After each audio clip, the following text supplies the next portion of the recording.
యానాదులపై అగ్రకుల పెత్తందారుల పెత్తనం నశించాలని దళిత సంఘర్షణ సమితి అధ్యక్షుడు ఎస్ మల్లి అన్నారు. పట్టకాగుల్లో గిరిజనులు దాడి చేసిన సంఘటన ఆయన ఖండించారు. ఈ సందర్భంగా ఆయన మాట్లాడుతూ ఇలాంటి చర్యలపై ఎస్సీ ఎస్టీ కేసులు వెంటనే నమోదు చేయాలని, అగ్రకుల పెత్తందారులు ఈ వ్యవహారాలు నడుపుతున్నారని ఆయన ఆరోపించారు. పట్టకాగులు యానాదులకు రక్షణ కల్పించాలి. లైన్లో రాయి అగ్రిమెంట్లు రాయలేదు. ఆ కాలం ఎందుకు వచ్చారు. బట్రకాగుళ్ళు యానాది కాలనీలో జరిగినటువంటి నిన్న సంఘటనకు మేము పోలీస్ స్టేషన్లో కూడా ఫిర్యాదు చేసాము. పోలీసు వారు కూడా కేసు నమోదు చేశారు.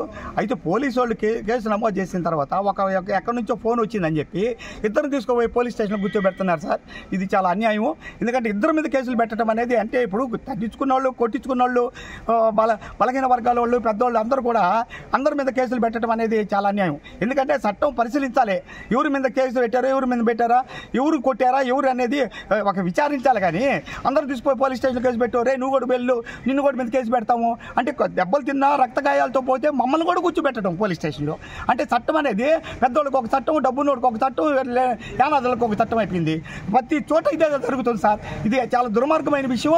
కాబట్టి చట్టం అనేది అందరికి సమానము, అందరికీ మీకు సమానమైన విషయమే. అయితే వీళ్ళు ఇష్టం వచ్చినట్టు వ్యవహరిస్తున్నారు. ఈ నెల అయినా సరే ఆ చట్టం అందరికి సమానంగా అని చెప్పమంటానికే మేము ఈ మన ఎగ్జిక్యూటివ్ మేజిస్ట్రేట్ అయిన ఎంఆర్ఓ గారి కాడికి వచ్చాం. అయ్యా మాకు రక్షణ గారికి కల్పించండి, గ్రామంలో మా వాళ్ళకి రక్షణ లేదు, యానాదులకు రక్షణ లేదు, వాళ్ళు ఏ రోజు ఒక రోజు మళ్ళీ దాడి చేస్తామని చెప్తున్నారంట. ఇది అన్యాయం సార్. కాబట్టి అందులో యాదవులు కూడా చాలా మంది కూడా మాకు సహాయపడేవాళ్ళు. అందరూ తప్పుడు వాళ్ళు మనమేం చెప్పం. ఇట్లాంటి దుర్మార్గులను మాత్రం శిక్షించాలా. అది అధికార పార్టీ ఎవడని ఫోన్ చేస్తే వాడు రక్షించడానికి కాదు పోలీస్ స్టేషన్ ఉండేది, పెద్దవాళ్ళు రక్షించడానికి కాదు, పేదవాడికి రక్షణ కల్పించాలా. అది జరగాల.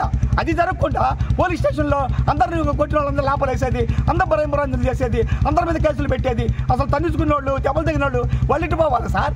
ఇది అంతే అన్యాయమో.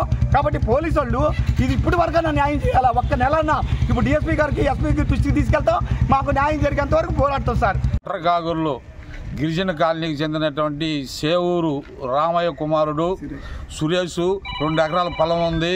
ఆ 2 ఎకరాల పొలము 1 ఎకరా ఇతరులకి దేవుని పోయిన సుధా వాళ్ళ పెద్దోళ్ళకి అమ్మేసిన తర్వాత మిగతా పొలానికి కూడా నీళ్లు పెట్టుకునే దానికి పోతా ఉంటే ఈ పొలం గట్టు మీద పోతున్నామని చెప్పి వాళ్ళ నాయన అతని కుమారుడు ఇద్దరు వచ్చి ఒక ATM రాడ్డుతో తల మీద కొట్టి పొలంలో దోసేసి, మీ అమ్మ యానాద నా కొడగల్లారా, మీకు ఊళ్ళోనే దిక్కులేదు, ఇక్కడికి దిక్కురా నా కొడగల్లారా, మేమంతా మీ కాలనీ మీద పడి ధ్వంసం చేస్తాము అని చెప్పి నానా బండబూతులు చెప్పడం జరిగింది. వాళ్ళు ఇప్పుడు కూడా గ్రామంలో ఉండలేక మమ్మల్ని ఆశ్రయించారు. మా లాయర్ మల్లి గారిని, అంబేద్కర్ యువజన సంఘం నన్ను అందరినీ ఆశ్రయించి వాళ్ళు భయభ్రాంతులకు గురి చేస్తున్నారు. కాబట్టి చట్టం అనేది ఎంఆర్ఓ గారి దృష్టికి మండల ఫస్ట్ మెజిస్ట్రేట్ కాబట్టి ఆయనకి విన్నవించుకునే దానికి వచ్చాము.